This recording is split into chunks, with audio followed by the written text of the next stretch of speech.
بالله من الشيطان الرجيم بسم الله الرحمن الرحيم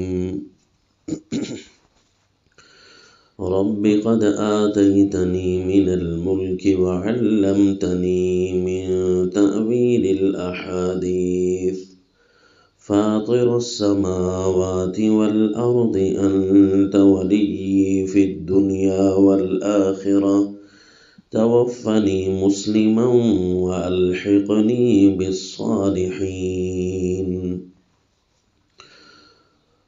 وصلی اللہ علی النبی الکریم۔ سورہ یوسف آیت نمبر 101۔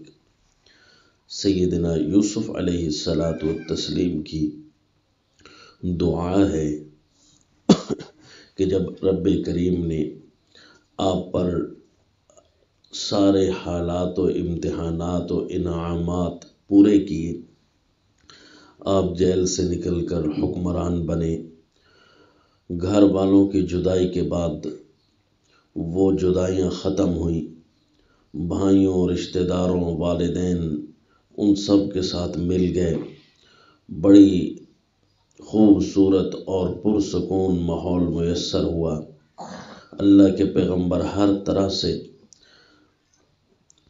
پرسکون ہو گئے، تو وہاں پر بھی اپنے رب کا شکریہ ادا کرتے ہوئے آئندہ کی زندگی کے لیے دعا مانگنے لگ گئے، اور یہ دعا ایک حکمران نبی کی ہے۔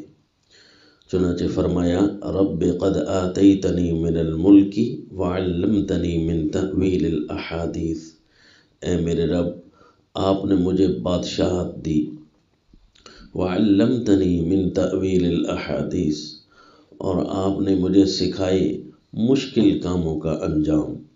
سیدنا یوسف علیہ السلام انتہائی مشکل امور میں بہت عمدہ طریقے سے تدابیر اختیار فرماتے تھے اور بڑے بڑے مسائل حل کرتے تھے۔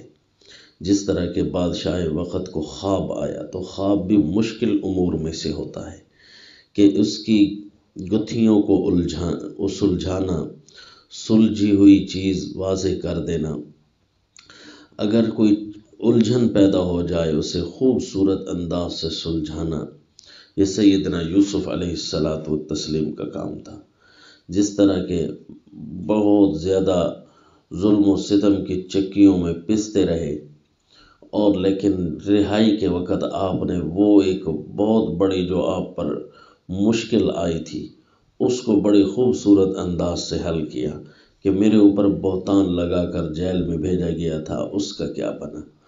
تو اس قسم کی باتیں اللہ نے آپ کو سکھائی تھی، مشکل سے مشکل کاموں کا انجام سکھا دیا تھا اور تعبیر کا علم عطا کیا تھا، تو اسی پر اپنے اللہ کا شکریہ ادا کر رہے ہیں۔ رب قد آتیتنی من الملک وعلمتنی من تأویل الاحادیث فاطر السماوات والارض، پھر اپنے اللہ کی تعریفیں بیان کی۔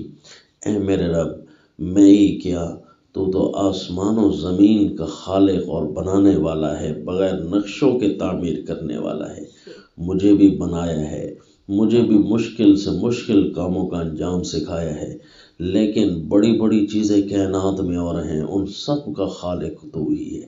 فاطر السماوات والارض، یہ اپنے اللہ کی تعریفیں، کبریائیاں اور ثنا بیان کر رہے ہیں۔ جس طرح کے دعا کا طریقہ یہی ہے کہ جب اپنے اللہ سے بات کی جائے، دعائیں شروع کی جائیں، تو اس وقت حمد و ثنا سے اور اعترافات سے بھری ہوئی گفتگو ہو، کیونکہ بندہ بڑا کمزور ہوتا ہے، اپنے اللہ کی طاقتوں کا اعتراف کرے۔ پھر جب کوئی کسی کی تعریف کرتا ہے تو وہ محسن بن جاتا ہے، تو پھر احکم الحاکمین کی جب کوئی تعریف کرتا ہے تو وہ اتنے بڑے سخی ہے کہ سخیوں کا خالق ہے، تو پھر اللہ تعالیٰ اور زیادہ بھر کر عنایت فرماتے ہیں جو اس کی شایان شان ہے۔ انت ولی، یہ تعریف کرنے کے بعد آپ نے فرمایا انت ولی فی الدنیا والآخرہ، اے میرے اللہ تو دنیا آخرت میں میرا مددگار ہے۔ کتنے میرے اوپر نشیب و فراز آئے، کتنے اتار چڑھاؤ آئے، کئی جگہ میں منڈیوں کا سامان بن کر بکتا رہا، میں اپنے والدین سے، بہن بھائیوں سے جدا ہوا، او بے یار و مددگار کنویں میں پڑا رہا، بے یار و مددگار مجھے مصر کی منڈیوں میں فروخت کیا گیا، پھر اے اللہ ہر موقع پر تو میرا مددگار رہا۔ انت ولی فی الدنیا، اے اللہ تو ہی میرا مددگار ہے دنیا میں، والآخرہ اور پھر اسی طرح آخرت کی ساری منازل میں۔ توفنی مسلمہ، اے اللہ دنیا اور آخرت میں اب ایک یہ خواہش رہ گئی ہے دنیا کی کہ توفنی مسلمہ، جب میرے اوپر وفات آئے تو اسلام کی حالت میں ہو۔ یعنی انبیاء کرام اتنی عجز و نیاز کرتے ہیں، حالانکہ وہ اللہ کے پیغمبر ہوتے ہیں، پھر بھی فرمایا توفنی مسلمہ، اے اللہ دنیا کی خواہش تو یہ ہے کہ جب مجھے تو فوت کرے تو حالت اسلام میں اور بڑے عمدہ شان و شوکت کے ساتھ اپنے اللہ کے حضور لکھا ہوا ہو کہ یہ کامل مسلمان ہیں۔ وَأَلْحِقْنِي بِالصَّالِحِينَ، اے اللہ آخرت کی خواہشوں میں سے یہ ہے کہ جب آخرت کے منازل شروع ہو جائیں تو مجھے نیک لوگوں کے ساتھ ملا دے، جو صالحین انبیاء اور اولیاء موجود ہیں، اے اللہ انہی کے زمرے میں داخل کر۔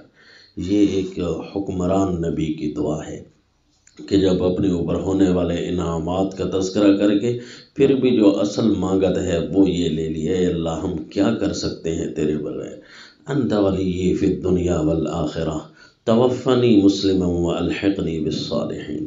تو یہ دعا یاد کر لینی چاہیے، کم از کم سیدنا یوسف علیہ السلام کی دعا ہے، اور اللہ کی تعریف اور کبریائی جو انہوں نے جس انداز میں بیان کی، اللہ کریم نے بھی وہ قرآن میں نازل کر دی، تو اس میں ہمارا بھی فائدہ تو ہے، ہم بھی اس سے فائدہ حاصل کر لیں۔ اور اتنی اچھی اور عمدہ دعا ہے کہ اللہ کریم اس دعا کے ثمرات بھی نصیب فرما دیں گے انشاءاللہ۔ جس طرح یہ ہے نا کہ رب قد آتیتنی من الملک، تو اللہ کسی نہ کسی صورت میں طاقت نصیب فرمائیں گے۔ جس طرح اس میں لفظ ہے نا کہ وعلمتنی من تعویل الاحادیث، اسی طرح اللہ تعالیٰ کاموں کا حل اور عمدہ مشورے ذہنوں میں ڈال دیں گے۔ اور اسی طرح فرمایا نا فاطر السماوات والارض، کہ اپنے اللہ کی تعریف بیان کی تو اللہ تعالیٰ اس سے زبان کو اپنے ذکر سے معطر بنا دیں گے، اور ایسی زبان نصیب ہو جائے گی کہ جو اپنے اللہ کی ہر وقت کبریائیاں اور تعریفیں بیان کرے گی۔ اور اس میں لفظ ہے انت ولی فی الدنیا والآخرہ، تو دنیا آخرت کے امور میں اللہ تعالیٰ مددگار ہو جائیں گے۔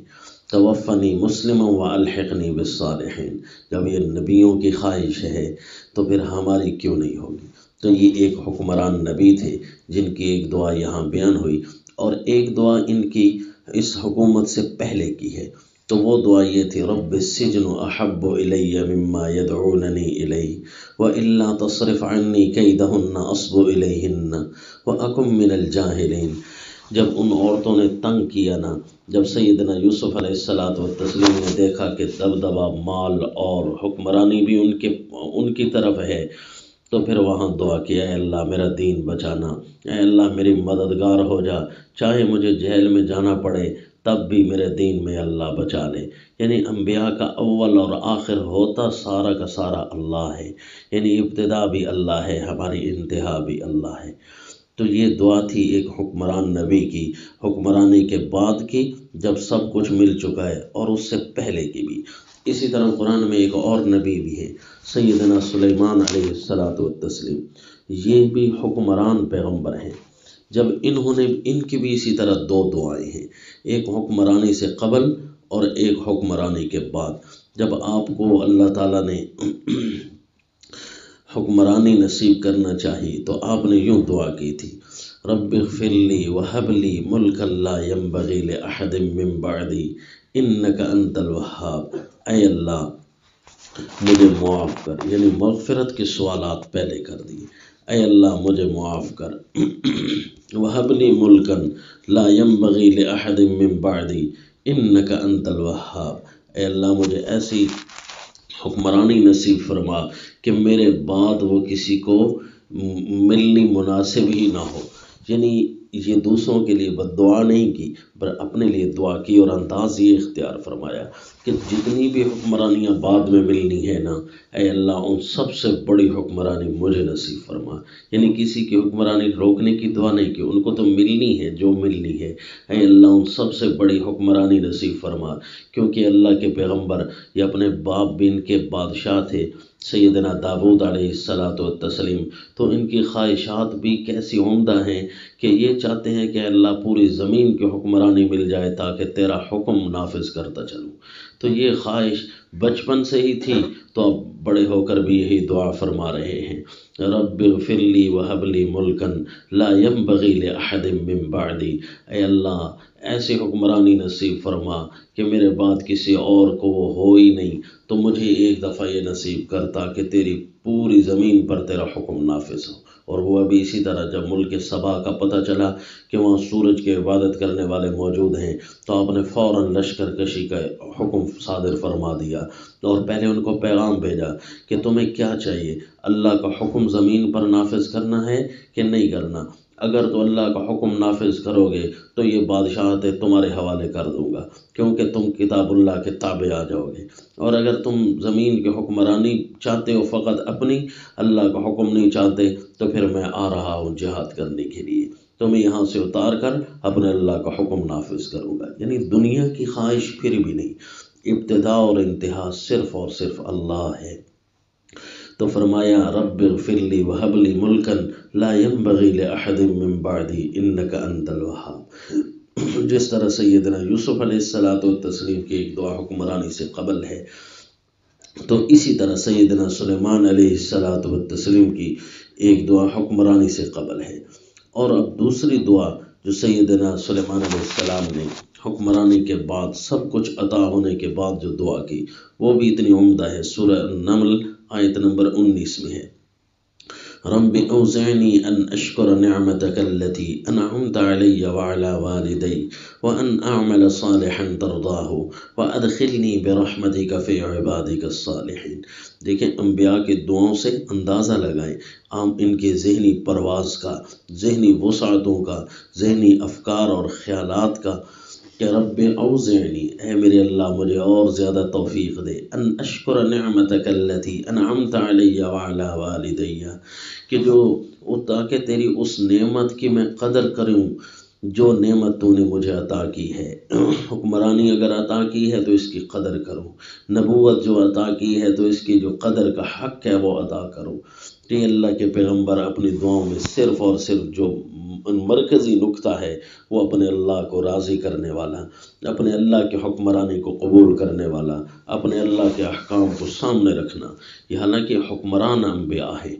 رب اوزعنی، اے اللہ مجھے توفیق دے، ان اشکر نعمتک التی انعمت علی، تاکہ میں تیری ان نعمتوں کے شکریہ ادا کروں۔ شکر مانا قدردانی کروں جو تیری نعمت ہے۔ مثلا آنکھ ملی ہے نا، یہ نعمت ہے، اس کی قدر یہ ہے کہ اس کو گناہ پر استعمال نہ کیا جائے۔ یہ ہے شکریہ آنکھ کا، صرف زبان سے کہہ دینا کہ اللہ تو نے مجھے آنکھ دی ہے، میں تیرا شکر ادا کرتا ہوں، تو یہ شکر فقط نہیں ہے بلکہ یہ تو حمد ہے۔ یوں بھی شکر بندہ ادا کرے کیونکہ یہ حمد تو ہے نا، تو لیکن اس کی جو اصل قدر ہے وہ بندہ کرے۔ تو اسی لیے سیدنا سلیمان علیہ السلام وقت کے حکمران ہیں، ایسے حکمران کہ جن کی حکمرانی صرف زمین پر نہیں بلکہ ہواؤں پر بھی آپ کی حکمرانی ہے۔ اتنے بڑے حکمران کہ پانیوں پر بھی آپ کی حکمرانی چلتی ہے، اتنے بڑے حکمران کہ جنات پر بھی آپ کا آرڈر نافذ ہو سکتا ہے، اتنے بڑے حکمران کہ آپ کو پرندوں کی ساری گفتگو کا علم ہوتا، علمنا منطق الطیر، پرندوں کی بولیاں آتی، حتیٰ کہ ایک چیونٹی تک کی بات بھی اللہ تعالیٰ نے آپ کو پہنچا دی تھی۔ جہاں جنوں کی طاقت جواب دے جاتی، وہاں سیدنا سلیمان علیہ السلام کو اللہ تعالیٰ طاقت نصیب فرماتے۔ اتنے بڑے حکمران، لیکن مطمع نظر کیا ہے؟ اپنے اللہ کو راضی کرنا۔ رب اوزعنی ان اشکر نعمتک التی انعمت علی، اے اللہ مجھے توفیق دے تاکہ تیری ان نعمتوں کے شکریہ ادا کروں جو تو نے میرے اوپر کی، میرے والدین پر کی، وان اعمل صالحا ترضاہ، اے اللہ مجھے توفیق دے کہ میں ایسے کام کروں اچھے کہ جن کو تو پسند کرتا ہو۔ یہ ہے انبیاء کرام کے زبان اور یہ ہے ان کے دعاؤں کا خلاصہ۔ وَأَنْ أَعْمَلَ صَالِحًا تَرْضَىٰ، اے اللہ مجھے ایسے کاموں کی توفیق دے جو اتنے اچھے ہوں جن کو تو پسند کرتا ہو۔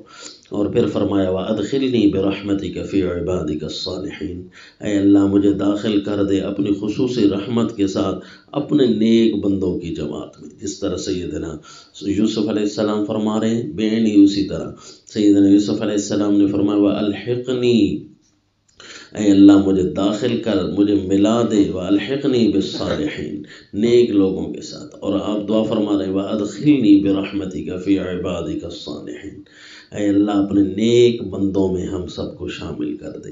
یہ دو حکمران ہیں اور ان کی یہ دو دعائیں ہیں۔ حکمرانی سے قبل کا کیا انداز ہے اور حکمرانی کے بعد کا کیا انداز ہے، بہت پیارے انداز میں اللہ تعالیٰ نے لوگوں کو ان کی ذہنی تربیت کی کہ تمہارے ذہن کہاں پر ہونے چاہیے۔ اسی لیے رسول اللہ صلی اللہ علیہ وسلم بھی فرماتے یا مقلب القلوب ثبت قلوبنا علی طاعتک، اے دلوں کو پھیرنے والے اللہ، اپنی عبادت اور اطاعت پر ہمارے دلوں کو پکا رکھ۔ وما علینا الا البلاغ۔